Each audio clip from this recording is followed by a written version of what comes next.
सालों बाद उसकी कॉल आई मेरे पास। यही रात के करीब 1:30 बज रहे थे। मैं जाग ही रहा था, इंस्टाग्राम से रील्स देख रहा था। अचानक अननोन नंबर से कॉल आई। मुझे समझ ही नहीं आ रहा था कि इतनी रात को आखिर किसकी कॉल आ रही है, कौन हो सकता है। मेरे दिमाग में बहुत से ख्याल चलने लगे। मैंने सोचा इग्नोर कर देता हूँ, अगर कोई इम्पोर्टेंस कॉल होगी तो दोबारा आ ही जाएगी। मैंने इग्नोर किया, लेकिन वो कॉल फिर आई तो मैंने रिसीव कर लिया। उस बार मैंने बोला हेलो, हाँ बोलो। तो सामने से आवाज़ आई हेलो। अचानक से पूरा मूड ही बदल गया मेरा, क्योंकि ये आवाज़ कुछ जानी पहचानी सी लग रही थी। ये आवाज़ सुनते ही आंखों में सामने अंधेरा सा छा गया। बहुत सी यादें ताज़ा हो गई, बहुत से जख्म ताज़ा हो गए।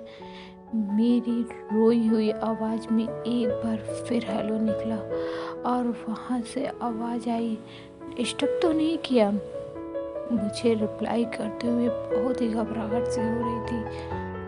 बोलो ना, क्या हुआ बोलो।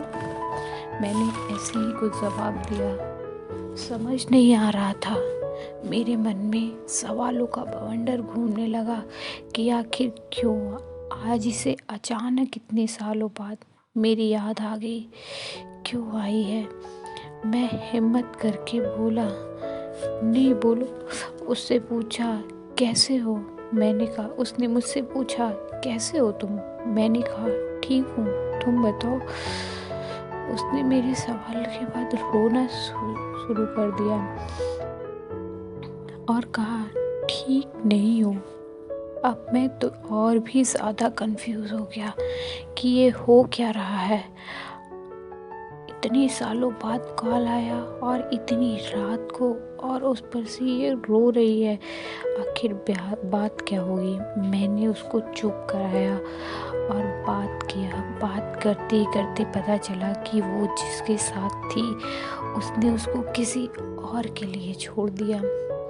वो जैसे जैसे बता रही थी कि जिस तरह वो गिड़गिड़ाई उसके लिए, उसके रुकने के लिए, उसके प्यार के लिए, उसी तरह मैं भी गिड़गिड़ाया था एक दिन उसके लिए, उसी के प्यार के लिए। और जिस तरह उस लड़के ने मुड़कर नहीं देखा इसे, उसी तरह इसने भी मुझे नहीं देखा था मुड़कर। मेरी आंखों में आंसू थे और चेहरे पर मुस्कुराहट भी, कि किसी के कर्मों की सज़ा उसे भुगतने को मिल रही है। किसी के सच्चे प्यार को ठुकराने की सज़ा क्या होती है, बड़ी शिद्दत से उसे मिल रही थी। और रोते रोते मुझसे माफ़ियाँ मांगने लगी, बड़ी मिन्नतें करने लगी। मैं उसे माफ़ तो कर दिया। उसने मुझसे कहा क्या तुम मुझे अपनाओगे। मैंने कहा कि नहीं।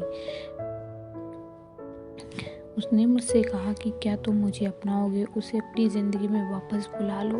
उसने मुझसे ऐसे कहा। मैंने उसे कई साल प्यार किया था, कई साल लगा मुझे उसे प्यार से उभरने में।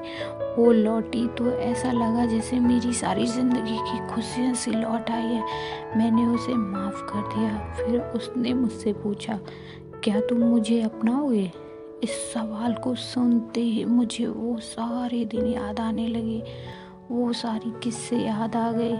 हमारी पूरी रिलेशनशिप फ्लैश हो गई और मैंने आंखों में आंसू लिए जवाब दिया कभी नहीं। मैं तुम्हारे लिए, तुम्हें तुम्हारे किए पर माफ़ ज़रूर कर सकता हूँ, पर तुम्हारे जैसे इंसान को अपनाने की भूल नहीं कर सकता।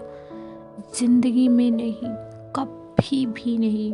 वो जख्म जो तुमने मुझे दिए, वो आंसू, तुम्हारी यादें, मैं हर रात, हर दिन, हर महीने, हर साल भाई, वो कैसे भूल जाऊँ। मैं दर्द जो तुमने मुझे दिए हैं उसे कैसे भूलूँ मैं।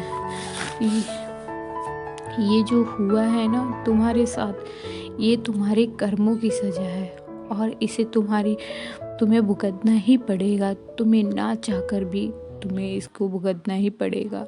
अगर तुम्हारी कोई मजबूरी होती तो मैं तुम्हें एक बार शायद अपना लेता, मगर तुमने मुझे किसी और के लिए छोड़ा। You replace me. How can I forget? I am sorry, लेकिन मैं तुम्हारे साथ अब और नहीं चल सकता। हो सके तो मुझे माफ़ करना और मेरे पास कॉल दोबारा मत करना। इतना कहते ही मैंने फ़ोन रख दिया। ये पहली बार था जब मैंने उसको ना कहा था।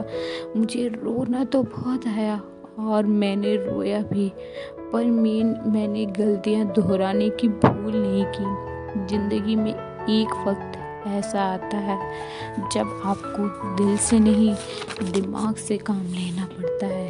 दिल अक्सर बहका देता है, लेकिन दिमाग सब जानता है, सही गलत सब कुछ जानता है। हमारी सारी ज़िंदगी दिल की सुनते हैं और दिमाग को इग्नोर करते रहते हैं। हम कितना गलत करते हैं ना दोस्तों।